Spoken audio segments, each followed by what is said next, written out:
Hello, hello. Welcome to another coffee chat with Coach Melissa. I am your host, Coach Melissa. Cheers. I've mentioned this several times before in my videos, but I love Primal Kitchen's chocolate collagen powder because it's a great way to add a little bit of extra protein in your diet because we need protein to build muscle, which I'll talk about in a sec in today's video.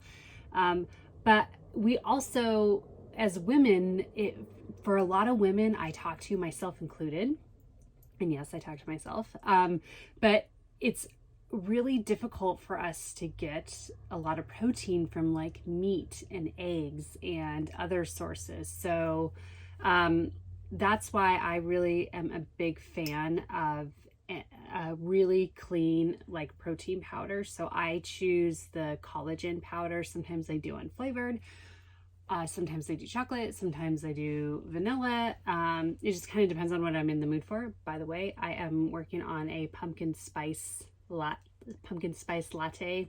collagen coffee recipe. So stay tuned for that. I'm super excited to create that because I love pumpkin spice. But this is just 2 scoops of the chocolate, which gives me, I think it's 20 or 22 grams of protein. I think it's 22 grams. I think it's 11 grams in each serving.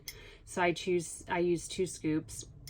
And if you like mochas, but you don't like all the sugar or the milk in it, I can't do dairy right now. I'm not doing dairy right now to do an experiment with my body. And so this is really great for that. Okay, so let's move on. I just wanted to put that little plug in there because I love it. And I just have been having so many conversations lately about women and getting adequate protein. Okay, so today I want to talk about something that's is kind of like really, I don't want to say trendy, but really really big in the media right now and it has been for like 5, 6, 7 years, is tracking your macronutrients, and I'll share what those are in a minute, to lose weight. And today I want to talk about why this isn't always effective. Okay, so full disclaimer, the health coaching program I went through is the Primal Health Coach Institute. Really focuses on a paleo primal friendly diet, and it focuses on macronutrients, and it's something I believe in. However, there is, in my opinion, a very effective way to do it, and then there's a way to do it that can be very ineffective. Okay, there's one way that I'm going to share that's ineffective for everyone. If you're just in it for weight loss, then yeah, maybe it might be this really ineffective way might be effective for you. However, for your overall health, it's ineffective for every single person. So I'll talk about that. So first I want to share a little bit about so what are macronutrients? So macronutrients, or macros, as I will refer them to in this video, are like the big picture. There's macroeconomics and micro. So micronutrients are like your vitamins, your minerals, all those. And then your macronutrients are your protein, fat, carbohydrates.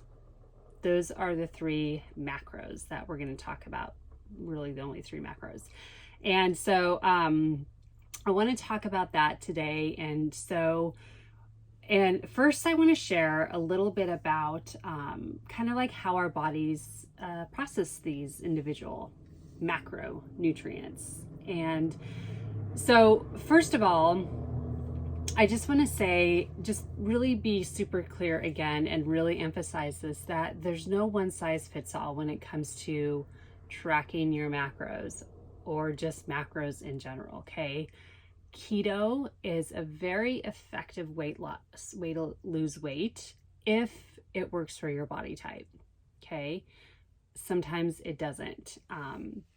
So first of all, I want to share a little bit about like how our bodies burn fuel. So we ingest food, we consume food. Okay, so we consume vegetables, we consume carbohydrates in the form of like real food, like whole foods, or it could be processed food. And then we consume fat from like olive oil, avocado oil, canola oil, all the really not so good for you vegetable oils. Okay.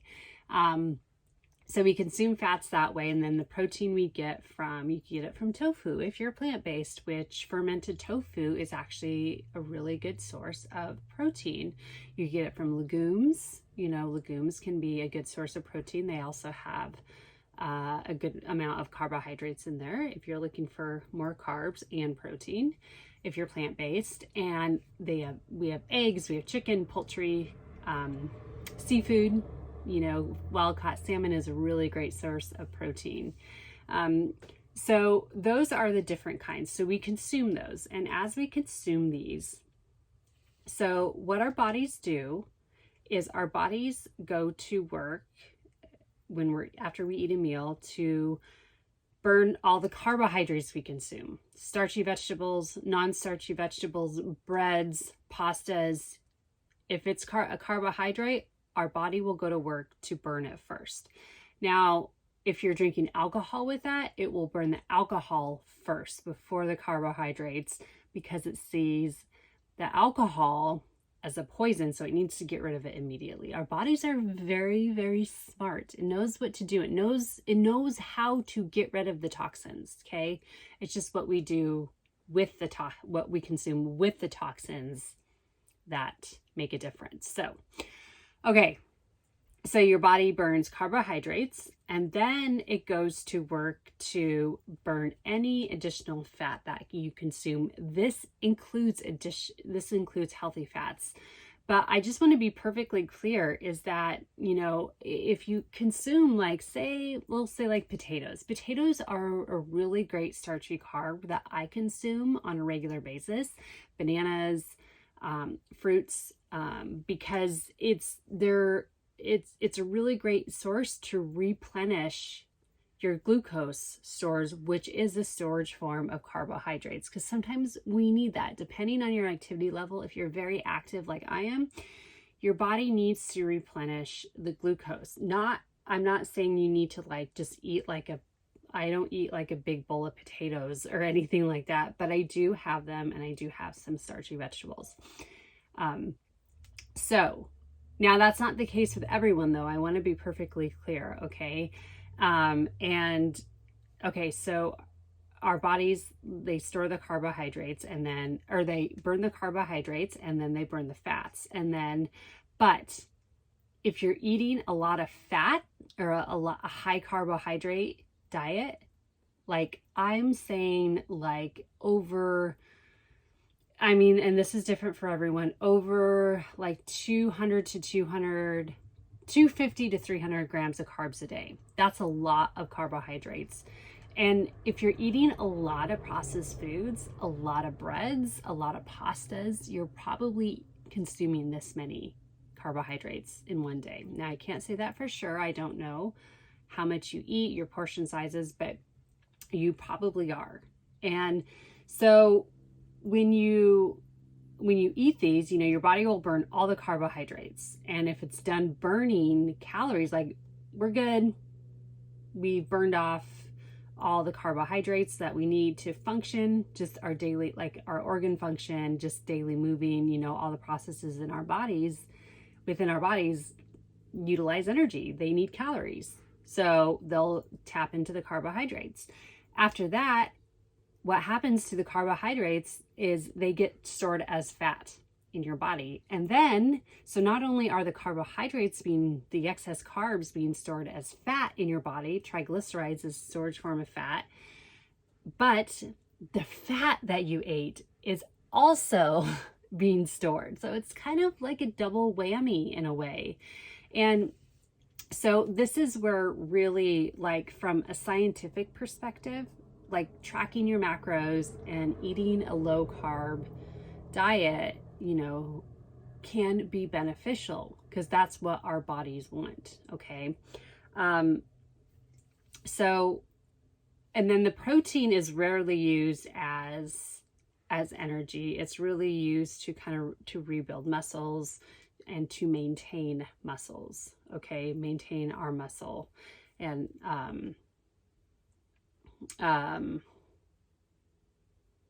and also, sorry, I was just looking at my notes. And also, so protein is also utilized in the body to make carbohydrates if needed.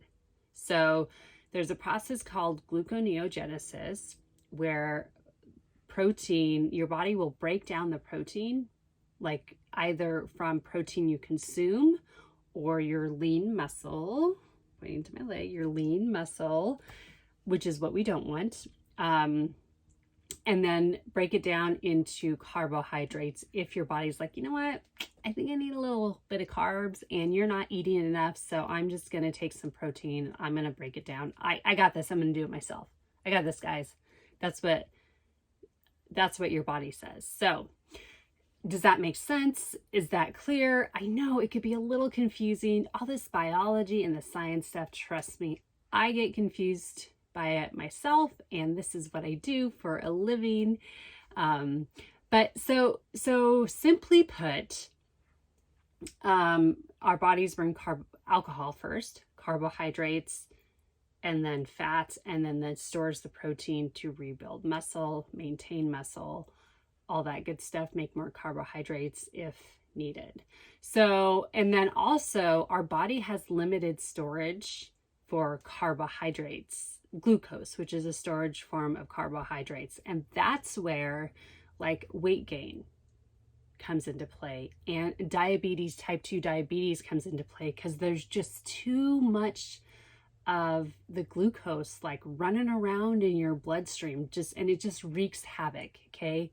There's so many issues that come with like too much glucose running around in your body. I won't get into that today because I want to focus on the macros and help you find a solution. Okay. So now we understand what the body does, how it burns the calories that we consume, the macros that we consume, and the order it consumes it in. Okay. So now there's a common misconception that, okay, all you got to do is stay within your macros. So just eat 100 grams or less of carbohydrates a day and you're good. You're going to lose weight. It's cool. Don't worry about it. You can eat whatever you want. Well, not necessarily. Not all calories are created equal, because it could be that like you're like, oh, cool, I could have 3 glasses of wine a night, but on one hand, it's like, all right, great, cool, enjoy that wine if it helps you relax. But then there's all the other issues, like, drinking even like 2 or 3 drinks a day when you're like, yeah, I'm not an alcoholic, I got this, it's just after work, it's just to help me relax. It still causes fatty liver, which is not good, which inhibits weight loss and can cause a whole plethora of other health issues. It negatively affects your sleep, alcohol, when drinking it too close to bed. You may not notice it when you're sleeping, but then if you wake up and you're like, oh my God, I feel so sluggish. Like, what is going on with me? Like, why do I feel so sluggish? I went to bed at a certain time. I was relaxed. I fell asleep fast. Maybe you didn't sleep soundly because the alcohol was interfering with your sleep, which when your sleep is interrupted, then that inhibits your body's ability to lose weight, because then your hormones get out of whack, your hunger hormone, your satiety hormone, and then you tend to eat more. You have more sugar cravings. And so there's just so many other issues. And it could be that there are specific ingredients in some of the processed foods that you're eating, even if they're considered low carb, that your body does not like, because there is something called, and I won't get into this now, I'm going to talk about this in another episode of Coffee Chat with Coach Melissa. It's called leaky gut. It's where basically nutrients are leaking out of your gut and your body's not absorbing them, and it causes all sorts of issues in your body.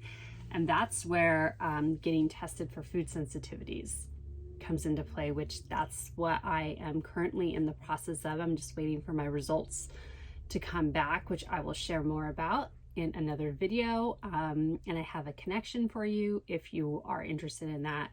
But so it's really just not as simple as, oh, just stay within your macros. And I just want to, this goes for even if you're in a medical weight loss program and they say just stay within your macros. Honestly, I wouldn't trust it. Okay. MDs are great. They're amazing. I think there's a time and a place for them.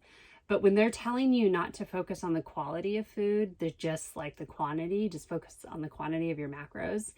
That's a red flag right there, to where they're not taking into consideration your specific dietary needs. Okay. And that's where I come into play. So I want to encourage you to, if you want to get on the whole tracking your macros train, I highly encourage it if you feel like it's something that you could benefit from, because when I'm working with my clients, it's all about mini experiments, experiments. So let's try this eating style. Let's try eating more potatoes, and, and really kind of working with your body and becoming more in tune with your body. And as women, really eating with your cycle, with your monthly hormonal cycle, that makes a big difference. So when you can truly understand how you're feeling, where you are in your cycle, what your hormones are doing, that can make a big difference as well. So I encourage you to focus on tracking your macros for 21 days, but focus on whole foods. So veggies, non-starchy and starchy veggies, animal protein if you eat animal protein, avocado oil, olive oil, lard, ghee, butter if you could do dairy. And then, just focus solely on that for 21 days. And then if you have not seen any results after 21 days, you feel worse, reach out to me. I'm not a medical professional. I am, however, a certified master health coach, so I can help you kind of help you talk through like what's working, what's not working, and kind of be a sounding board for you to brainstorm ideas on, okay, what kind of tweaks can I make this week? And I gotta say, this is really helpful. One of the benefits of being a health coach and being surrounded by master health coaches like myself is I get coached. And I have a friend in Minnesota. We went through the same coaching program together, and she and I coach each other. And it's amazing. Like, it makes such a big difference to have a coach, a sounding board, because we are trained to ask the questions that you may not think of. So anyways, I know that was kind of a lot. I probably talked a little too fast, but that's okay. So I hope that you have a little bit of a better understanding how important it is not to just focus on, I gotta stay within my macros, really focusing on the quality of food, and take into account, like, okay, maybe let's focus on eating around 100 grams of carbs a day. Let's start there. But then also, maybe that's not enough for your body for weight loss. Maybe you need more. And that's like with me, I need more carbohydrates, especially the starchy ones than my husband does. So really like hone in on what you need. And okay, thanks so much for watching. Don't forget to subscribe below so you never miss another video. And let me know, like, do you experiment with a low carb diet? Do you track your macros? Do you track your calories? I'm super curious, so comment below. And again, reach out to me if you need some help. I'm happy to assist in any way I can. So thanks so much for watching. I'll see you next time. Cheers.